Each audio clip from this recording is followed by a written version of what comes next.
வணக்கம் ஜோதிட நண்பர்களே. ஏற்கனவே ராசியை பற்றின முழு விவரங்களையும் பார்த்தாச்சு. அதாவது ஒவ்வொரு ராசிக்குமே என்ன மாதிரியான குணாதிசயங்கள் இருக்கும், எந்த மாதிரியான வாழ்க்கை அமைப்பு இருக்கும், என்ன மாதிரியான உறவு முறைகள் இருக்கும் அப்படின்னு விளக்கமாகவே பார்த்தாச்சு. அதே போல் லக்ன விவரங்களையும் பார்த்தாச்சு. ராசி அமைப்பை போலவே லக்னத்திற்கும் ஒவ்வொரு விஷயங்களும் எப்படி இருக்கும் அப்படின்னு தனித்தனியாகவே சொல்லியிருக்கும். பார்க்காதவங்க டிஸ்கிரிப்ஷனில் லிங்க் இருக்கும், செக் பண்ணி பாருங்கள்.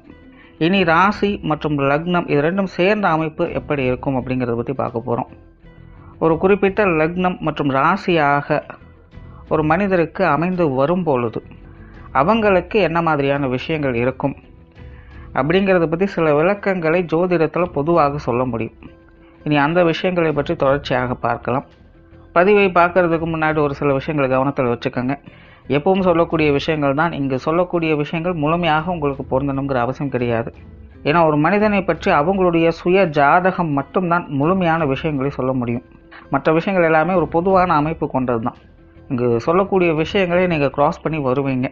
உங்களுடைய வாழ்க்கையில் சில அனுபவங்களாகவும் உணர்வுபூர்வமான விஷயங்களாகவும் பெற முடியும். அதே போல் ராசி முக்கியமாக இல்லை லக்னம் முக்கியமாக அப்படின்னாலும் குழப்பிக்க வேண்டாம். ராசி லக்னம் அப்படிங்கிறதெல்லாம் பார்த்திங்கன்னா ஒரு சில ஐடென்டிட்டி மட்டும்தான். ஜோதிட பலன்கள் எடுக்கிறதுக்காக பொதுவாக தெரிஞ்சிக்க வேண்டிய சில விஷயங்கள் அவ்வளோதான். மற்றபடி 9 கிரகங்கள் 12 கட்டம் 27 நட்சத்திரங்கள் கொண்ட ஒரு அமைப்பு தான் நமக்கு முழுமையாக முக்கியம். அதுதான் ஒவ்வொரு செகண்டும் நமக்கு தேவையான எல்லா விஷயங்களையும் தீர்மானிக்கிறது. அதனால் ராசி முக்கியமாக இல்லை லக்னம் முக்கியமாக அப்படின்னாலும் குழப்பிக்காதீங்க. நம்ம யாருன்னு கேட்டால் நம்மளுடைய பேரை எப்படி ஒரு அடையாளமாக சொல்கிறோமோ அந்த மாதிரி தான் நம்மளுடைய சுய ஜாதகத்திற்கு அடையாளமாக இந்த ராசியும் லக்னமும் அமைந்து வருது. மற்றபடி இங்கே எல்லாமே முக்கியம் அப்படிங்கிறத மனசில் வச்சுக்கோங்க. கடகராசி தனுசு லக்னம். இந்த கடகராசி தனுசு லக்னத்தில் பிறக்கக்கூடியவங்களுக்கு இயல்பாகவே இந்த விபரீத யோகா அமைப்பு அப்படிங்கிறது செயல்படும். காரணம் என்னென்னா, இவங்களுக்கு ராசி லக்ன அமைப்பு அப்படிங்கிறது நார்மலாக சஷ்டாஷ்டவர்க்கமாக வரும். அதாவது 6, 8 அப்படிங்கிற நிலைகளில் ஏற்படும். அதாவது ராசியிலேருந்து லக்னம் கணக்கெடுத்துக்கிட்டால் அது 6ஆம் இடமாகும், லக்னத்திலேருந்து ராசியை கணக்கெடுத்துக்கிட்டால் 8ஆம் இடமாக வரும். ஜோதிடத்தை பொறுத்த வரைக்கும் இந்த 6, 8 இடங்கள் அப்படிங்கிறது ஒரு மறைவு ஸ்தானமாக கருதப்படும். ஸோ இப்படி ராசியும் லக்னமும் மாறி மாறி மறைவு ஸ்தானங்களை தொடர்பு கொள்ளும் பொழுது அது நார்மலாக கொஞ்சம் டிஸ்டர்பன்ஸ் இருக்க வாழ்க்கையை தான் கொடுக்கும். ஆனால் இந்த கடகராசி தனுசு லக்னத்தை பொறுத்த வரைக்கும் இது ஒரு விபரீத யோகா அமைப்புகளை செய்யும். விபரீதம் அப்படிங்கிறது முன்னாடி சொன்ன மாதிரி ஒரு நெகட்டிவான ஷேட்ஸ் இருக்கக்கூடிய ஒரு வாழ்க்கை நிலை தான். ஆனால் யோகமும் உடன் வேலை செஞ்சுக்கிட்டு தான் இருக்கும் இவங்களுக்கு. காரணம் என்ன அப்படின்னா, கடகம் அப்படிங்கிறது சந்திரனுடைய ராசி, அதாவது சந்திரனுடைய சொந்த வீடு அப்படின்னு சொல்லப்படுது. அப்போது இங்கே சந்திரன் ராசி நிலையில் ஆட்சி நிலையிலிருந்து செயல்படுது. இன்னொரு சைடில் பார்த்திங்கன்னா இந்த கடகராசியில் தான் குரு உச்சமாகும். குரு தனுசுக்கு அதிபதியாக இருக்கக்கூடியவங்க. அப்போ ராசி லக்ன அதிபதிகள் இயற்கையாகவே வலுப்பெறக்கூடிய நிலை அப்படிங்கிறது இந்த கடகத்திற்கு, அதாவது கடகராசி தனுசு லக்னத்திற்கு உண்டு. அதாவது இந்த நிலையை கடகராசி மீன லக்னத்துக்கு கூட சொல்லலாம். பட் அவங்களுக்கு அது மறைவு ஸ்தானமாக அது செயல்படாது. 1, 5 அல்லது 5, 9 அப்படிங்கிற நிலைகளை வரும். பட் இது கடகராசி தனுசு லக்னம் அப்படின்னு வரும்போது தான் மறைவு ஸ்தானமாக 6, 8 இடங்களை குறிக்குது. ஆனால் இவங்களுக்கு இயற்கையாகவே கிரக அமைப்புகள் இந்த இடங்களில் தான் வலுப்பெற்று செயல்படவும் ஆரம்பிக்குது.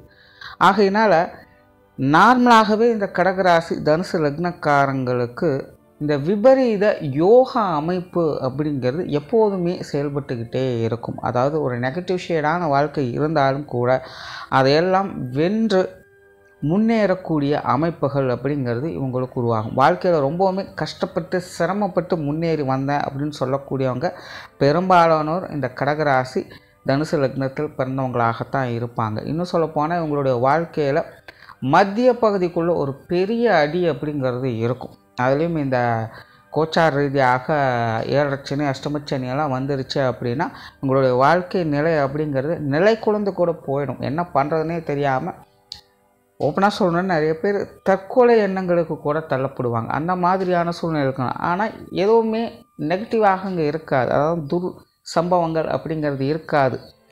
அந்த இடத்த டச் பண்ணிவிட்டு திரும்பவும் பவுன்ஸ் பேக் ஆகிற மாதிரி இவங்களோட வாழ்க்கையில் முன்னேற்றங்களை பார்த்து வருவாங்க. அதைத்தான் விபரீத யோகம் அப்படின்னு ஜோதிடம் சொல்லுது. ஆகையினால் நார்மலாகவே இந்த கடகராசி தனுசு லக்னத்தில் பிறந்தவங்களுடைய வாழ்க்கை நிலை அப்படிங்கிறது ஒரு போராட்ட வாழ்க்கையாகத்தான் இருக்கும். ஆனால் அந்த போராட்டங்களை எதிர்கொண்டு வெல்லக்கூடிய அந்த நம்பிக்கையும் துணிச்சலும் இவங்களுக்கு இயற்கையாகவே உண்டு. அதற்கும் காலம் அப்படிங்கிறது இவங்களுக்கு வழி கொடுக்கும். இன்னொரு சைடில் இவங்களுக்கு சுய ஜாதகத்தில் கிரக அமைப்புகள் அப்படிங்கிறது ரொம்ப ரொம்ப முக்கியம். சுப கிரகங்களுடைய அனுகிரகம் இருந்தது அப்படின்னா இப்போ முன்னாடி சொன்ன விஷயங்கள் சங்கடங்கள் ஒரு பக்கம் இருந்தாலும் அதை ஜெயித்து முன்னேறக்கூடிய அமைப்புகள் அப்படிங்கிறது இவங்களுக்கு ஏதாவது ஒரு வகையில் கண்டிப்பாக வந்தே சேரும் அப்படின்னு அடித்தே சொல்லலாம். பட் அதுவே நெகட்டிவ் கிரகங்களுடைய ஆதிக்கம் இருந்தது அப்படின்னா இவங்களுடைய வாழ்க்கை நிலை அப்படிங்கிறது வெல்லக்கூடிய அமைப்புகள் தான் இருக்கும். ஆனால் அதை பெருசாக எஸ்டாப்ளிஷ் பண்ண மாட்டாங்க. இருக்கிற இடம் தெரியாமல் அமைதியாக நிம்மதியாக வாழக்கூடிய அமைப்புகள் தான் அவங்களுக்கு இருக்கும். சராசரியான வாழ்க்கை முறை அப்படிங்கிறது அவங்களுக்கு ஏற்படுறது இல்லை. நிறைய பிரச்சனைகள் அப்படிங்கிற ஒரு யதார்த்த வாழ்க்கையில் அவங்களுக்கு இருக்கும். அதிலிருந்து சற்று பின்னோக்கி தான் அவங்க இருப்பாங்க, அதாவது வேறுபட்டு காணப்படுவாங்க. பட் அந்த வாழ்க்கையில் அவங்க தனித்து நிம்மதியோடு அமைதியோடும் வாழக்கூடிய அமைப்பை அவங்க பெற்றவங்களாக இருப்பாங்க. அதனால தான் இவங்களுக்கு சுய ஜாதக கிரக அமைப்புகள் அப்படிங்கிறது ரொம்ப ரொம்ப முக்கியம். பாசிட்டிவான கிரக அமைப்புகள் இருந்தது அப்படின்னா ஒரு சராசரியான வாழ்க்கையை மீட்டெடுத்து வாழக்கூடிய அமைப்புகள் அப்படிங்கிறது இருக்கும். அப்படி இல்லை அப்படின்னா யதார்த்த வாழ்க்கை நிலையில் அப்பாற்பட்ட நிலையில் ஒரு நல்ல வாழ்க்கையை பெற்றவங்களாக இருப்பாங்க. இது மற்றவங்களுக்கு அவ்வளோ சீக்கிரம் புரியாது. நார்மலாகவே இந்த கடகராசி தனுசு லக்னத்தில் பிறந்தவங்க எல்லாருமே பார்த்திங்கன்னா ஆன்மீக வாழ்க்கையில் ஈடுபாடுகள் காட்டக்கூடியவங்களாகத்தான் இருப்பாங்க. இன்னும் சொல்லப்போனால் இந்த யோக முறை வாழ்க்கையில் ஈடுபடக்கூடியவங்களாக இருப்பாங்க. இவங்க பெருசாக இந்த சாஸ்திர சம்பிரதாயங்கள், பரம்பரை பழக்க வழக்கங்கள் அல்லது மூட நம்பிக்கை சார்ந்த விஷயங்கள் சிலவற்றை சொல்லுவாங்க. அந்த மாதிரியான விஷயங்களுக்கெல்லாம் இவங்க பெருசாக ஈடு கொடுக்கறது கிடையாது. இளம் வயதில் அதை நோக்கி இவங்க போயிருப்பாங்க. ஆனால் இவங்களுக்கு வயது ஆக ஆக அதிலிருந்து வேறுபட்டு ஆன்மீக நாட்டம் உண்டாகி ஆன்மீக வாழ்க்கைக்குள்ளேயே என்ட்ராகக்கூடிய நிலை அப்படிங்கிறது உங்களுக்கு உண்டு. அதனாலே இவங்க கிட்டத்தட்ட ஒரு யோக முறை வாழ்க்கையை பின்பற்றக்கூடிய அமைப்பு அப்படிங்கிறது உங்களுக்கு இயற்கையாகவே இருக்கும். அது சார்ந்த விஷயங்கள் ரொம்ப ஈஸியாக கிரகிச்சு கொள்ளக்கூடிய அமைப்புகளும் இவங்களுக்கு உண்டு. ஆனால் இன்னும் கிளியராக சொல்லணும்னா இவங்க எல்லாருமே ஆன்மீகத்தையும் அறிவியலையும் ஒன்றாக பார்க்கக்கூடியவங்க அப்படின்னு கூட சொல்லலாம்.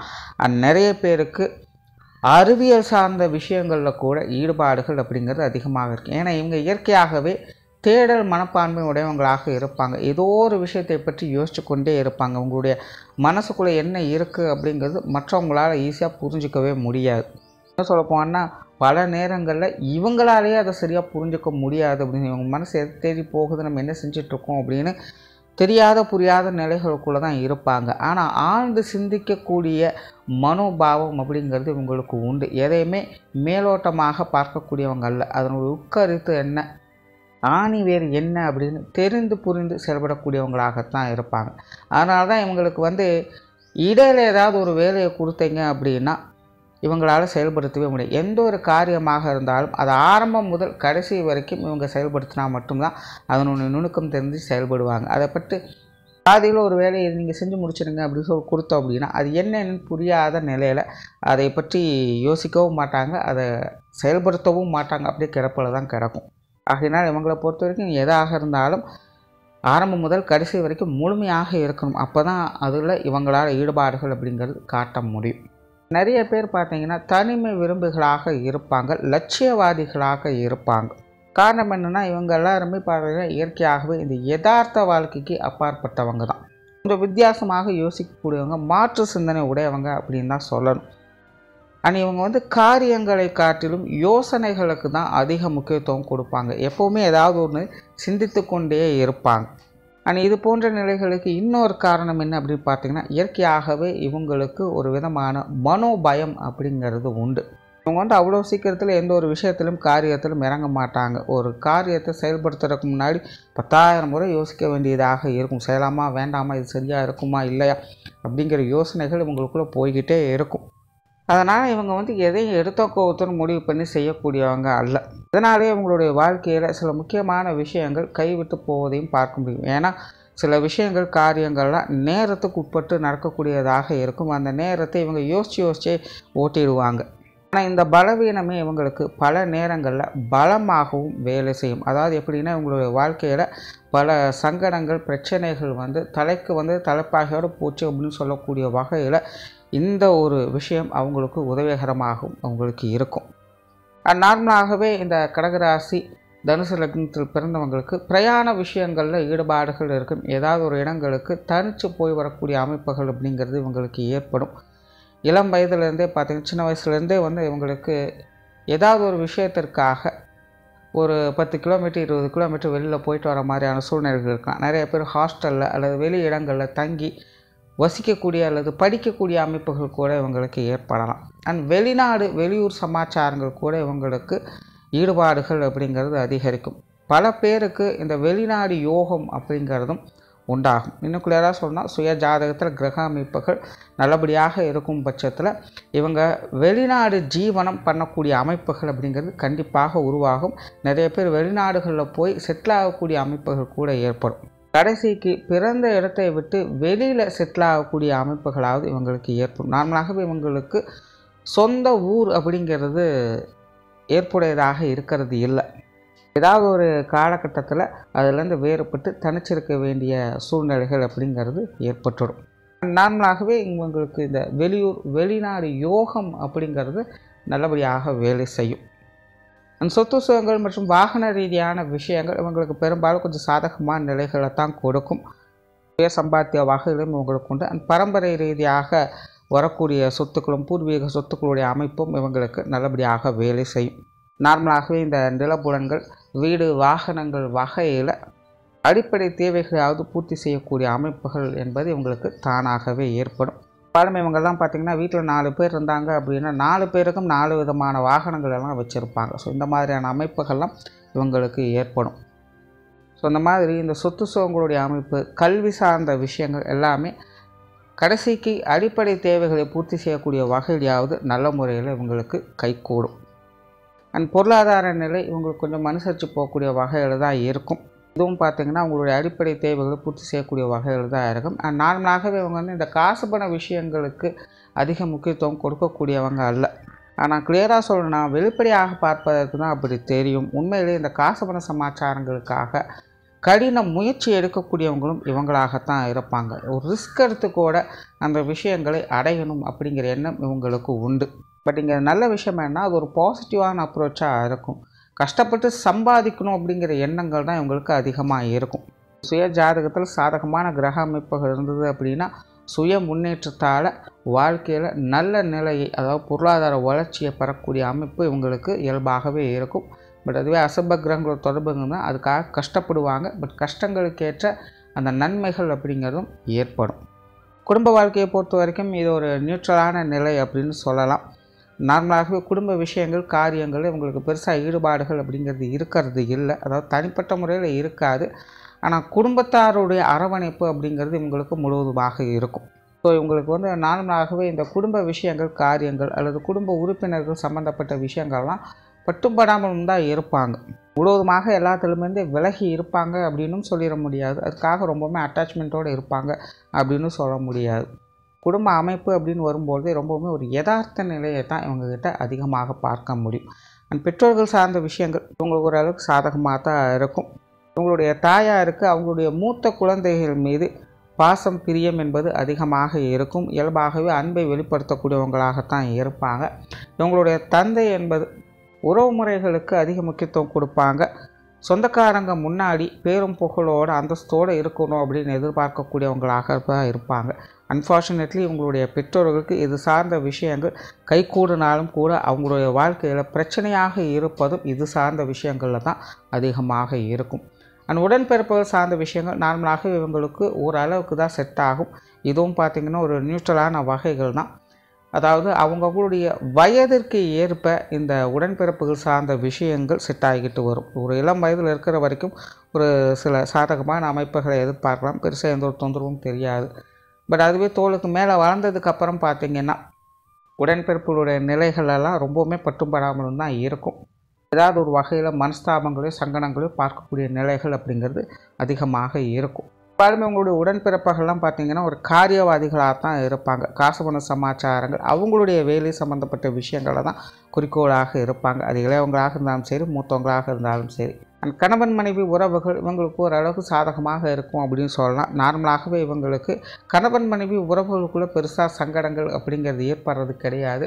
ஆனால் குடும்ப விஷயங்கள், காரியங்கள், பொருளாதார நிலைகள், சொந்த பந்தங்கள் அப்படின்னு வரும்பொழுது கணவன் மனைவி உறவுகளுக்குள்ளே ஏதாவது ஒரு சங்கடங்கள், பிரச்சனைகள் அப்படிங்கிறது இருந்து கொண்டே இருக்கும்.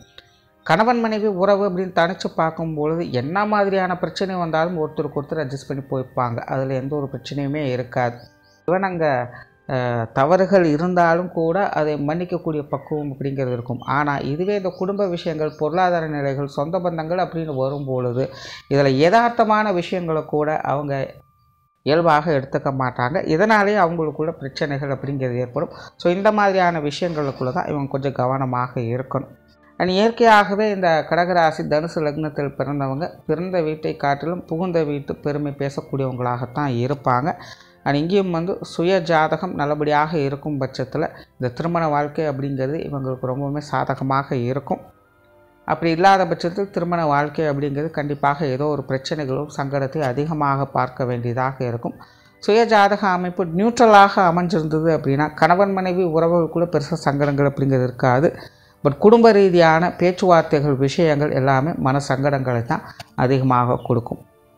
குழந்தைகள் சார்ந்த விஷயங்கள் இது இவங்களுக்கு கொஞ்சம் சாதகமாக இருக்கும் அப்படின்னு கூட சொல்லலாம். நார்மலாகவே இவங்களுடைய குழந்தைகளுக்கு தந்தை பாசத்தை விட தாய் பாசம் அப்படிங்கிறது அதிகமாக இருக்கும்.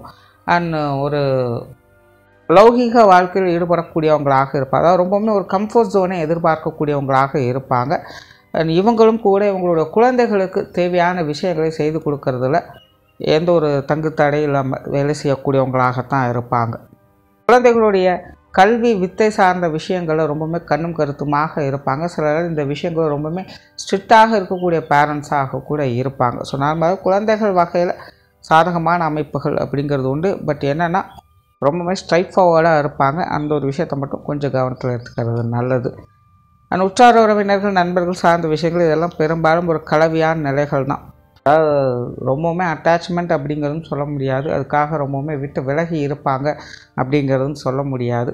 ஆனால் நல்லது நடக்கும்போது ஒட்டிக்குவாங்க, கெட்டது நடக்கும்போது விலகிடுவாங்க அப்படின்னு வேணால் சொல்லலாம். இது இவங்களுக்கும் பொருந்தும், இவங்களுடைய உறவுகள் நட்புகளுக்கும் பொருந்தும். ஸோ இந்த நிலைகள் எப்போதுமே ஒரு கலவையான நிலைகளில் தான் இருக்கும். அண்ட் தொழில், வேலை, உத்தியோகம் சார்ந்த விஷயங்கள் இது நார்மலாகவே ஒரு சாதகமான அமைப்புகள் அப்படின்னு சொல்லலாம். ஒரு சில ஆதாயங்களை பெறக்கூடிய நிலைகள் அப்படின்னு கூட சொல்லலாம். அதாவது இதுவும் பார்த்திங்கன்னா கிட்டத்தட்ட ஒரு விபரீத யோகா அமைப்புகளை தான் செயல்படும். கடல் கடந்து திரவியம் தேடு அப்படின்னு சொல்லுவாங்க. இந்த மாதிரி தன்னுடைய ஜீவனத்திற்காக பல இடங்கள் போகக்கூடிய அமைப்புகள் என்பது இவங்களுக்கு உருவாகும். கஷ்டப்பட்டாவது தன்னுடைய ஜீவனத்தை பூர்த்தி செய்து கொள்ளக்கூடிய அமைப்பு என்பது இவங்களுக்கு இயற்கையாகவே உண்டு. இந்த சர்வீஸ் ஓரியன்டான விஷயங்கள் என்பது இவங்களுக்கு பெரும்பாலும் சூட் ஆகுது. மற்றவங்களுக்கு சொல்லிக் கொடுப்பது, கற்றுக் கொடுப்பது, அல்லது இந்த சொத்து சுகங்கள், வாகன ரீதியான விஷயங்கள், நிலப்புலன்கள் சார்ந்த விஷயங்கள், கட்டிடம் சார்ந்த விஷயங்கள், சிலருக்கெல்லாம் இந்த ஆன்மீக பணிகள் கூட சாதகமாக இருக்கும். ஸோ இது சார்ந்த விஷயங்களை வெளி இடங்களுக்கு போய் செயல்படுத்தி அதன் மூலமாக உருவாய் பார்க்கக்கூடிய அமைப்புகள் என்பது இவங்களுக்கு பெரும்பாலும் உருவாகும். ஓவராலாக இந்த கடகராசி தனுசு லக்னத்தில் பிறந்தவங்க மேலோட்டமாக பார்ப்பதற்கு யதார்த்த வாழ்க்கையிலிருந்து சற்று விலகி இருப்பது போல தெரியலாம். ஆனால் தனிப்பட்ட முறையில் ஒரு சராசரியான வாழ்க்கைக்கு தேவையான எல்லா விஷயங்களையும் பெற்று இயல்பான வாழ்க்கையை வாழக்கூடியவங்களாக இருப்பாங்க. நன்றி, வணக்கம், வாழ்க வளமுடன்.